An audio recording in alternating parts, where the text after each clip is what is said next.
Goeiemôre, goeiemiddag, goeienaand en welkom by Straatwys. Daar is goed in 'n mens se lewe wat met jou gebeur wat jy nie sommer net maklik afskit nie. Die afgelope 2 weke het daar dinge met my gebeur wat nie lekker is vir my menswees nie.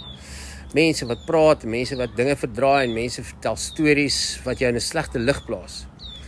En soms is die ergste deel nie eens wat gesê word nie. Dis wanneer iemand anders na jou toe kom en sê, weet jy wat word van jou gesê? Dan gaan jou brein in 'n plek in waar jy binne-in begin kook. En kom ons wees eerlik, dit gebeur met ons almal. Soms word ons onregverdig behandel, soms word ons verkeerd verstaan, soms word ons beskinder, maar soms is ons ook verkeerd. Soms doen ons dinge waarvoor ons verantwoordelikheid moet aanvaar. En dan moet ons kan sê, ek was verkeerd, ek is jammer. Dis volwassenheid. Maar wat gebeur wanneer jy weet, jy is nie regtig die persoon wat hulle van jou maak nie? Dan begin daar iets anders in jou broei en dit is woede. En gister dink ek weer aan hierdie mense en die insident wat my gebeur het en ek besef hoe maklike mens begin dink, hoe kan ek jou terugkry? Want wraak voel amper soos daardie ou western films. Jy staan daar met jou hand naby jou pistool en jy dink, kom ons kyk wie trek eerste. Maar toe kom daar by my daardie eenvoudige en moeilike woorde van Jesus wat sê, moenie kwaad met kwaad vergeld nie. En ek dink, Here, dis seker een van die moeilikste roepings vir 'n Christen. Want jou menslike natuur sê, laat hulle so klein bietjie voel wat ek gevoel het. Maar Jesus sê, wees anders. Een van die groot lesse van volwassenheid is om uiteindelik te leer om verder as jou eie perspektief te kyk. Daardie persoon wat jou seer gemaak het, reg of verkeerd, het ook 'n storie. Hulle het 'n geskiedenis, hulle het hulle eie vrese, hulle eie wonde, hulle eie trauma, hulle eie krisisse, hulle eie persepsies van die wêreld. En dalk verstaan hulle jou verkeerd, dalk is hulle verkeerd, maar hulle is steeds mens. En dis waar volwassenheid begin, wanneer jy kan sê, ek hoef nie jou gedrag goed te keer om jou menswees te probeer verstaan nie. Tweedens, moet jy jouself ken. Jy moet weet wie jy is. Jy moet jou eie waarheid, jou waardes en jou identiteit ken. Want ja, ander mense se opinies maak saak, dis hoekom dit seer maak. Maar hulle opinie hoef jou nie te definieer nie. En dalk is daar nog iets wat jy kan leer. Nie, hoe verander ek myself sodat almal van my kan hou nie? Nee.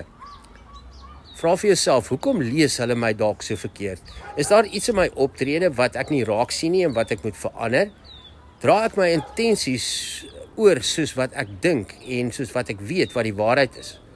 Want soms is jou bedoeling goed, maar jou gedrag kommunikeer iets heeltemal anders.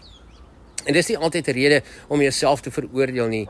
Dit kan 'n uitnodiging wees om te groei. Derdens, moet jy kyk na die mense wat die naaste is aan jou. Ken hulle jou werklik en maak jy regtig jou hart oop dat mense jou eerlike, rou self ken. Want ons kan dink ons ken onsself baie goed, maar dalk sien die mense rondom ons dinge wat ons nie kan raak sien nie. Dalk is dit hoekom Jesus se voorbeeld so kragtig is. Ja, hy het die mag gehad, hy kon sy teenstanders net eenvoudig vernietig, maar hy het nie. Toe hulle hom kruisig, toe sê hy, Vader, vergewe hulle, want hulle weet nie wat hulle doen nie. En dis nie swakheid nie, dis ongelooflike selfbeheersing. Dis om die helderdenkende, volwasse mens in die vertrek te wees, wanneer almal anders rondom jou emosioneel geword het. Jesus sê ook, salig is die vredemakers. Nie die mense wat altyd wen nie, nie die mense wat altyd die laaste woord het nie, die vredemakers. En hy sê ons moet ons naaste lief hê soos onsself. Met ander woorde, moenie aan iemand anders doen wat jy nie self aan jouself gedoen wil hê nie. So wat maak ons met mense wat ons beskinder en slegte goeders oor ons sê? Ons kan grense trek, ons kan die waarheid praat, ons kan onsself verdedig. Ons hoef nie 'n deurmat en 'n slaansak te wees nie, maar ons hoef ook nie hulle gif terug te drink nie. Want hier is die moeilike ene, vergewe hulle en dalk selfs seën hulle. Nie omdat wat hulle gedoen het dalk noodwendig reg is nie, nie omdat jy sê dit het nie gebeur nie, maar omdat jy weier dat hulle pyn nou jou pyn word. Miskien moet jy vandag iemand seën wat jou seer gemaak het, nie noodwendig met 'n boodskap aan hulle nie noodwendig deur hulle weer in jou lewe toe te laat nie, maar in jou hart. Sê vir jouself, Here, ek weet nie hoekom hierdie persoon dit doen nie, ek weet nie wat in hulle aangaan nie, maar ek gee hulle vir U. Genees wat binne in hulle seer is, bring vrede waar daar chaos is, en help my om nie soos hulle te word nie. Want miskien is dit ware oorwinning, nie dat jy teruggeslaan het nie, maar dat jy kon wegstap sonder om jou eie menswees te verloor. Jy hoef nie elke geveg te wen nie. Soms is die grootste oorwinning om nie in die geveg ingetrek te word nie. Moenie kwaad met kwaad vergeld nie. Wees die volwasse ene, wees die vredemaker, wees die Christen.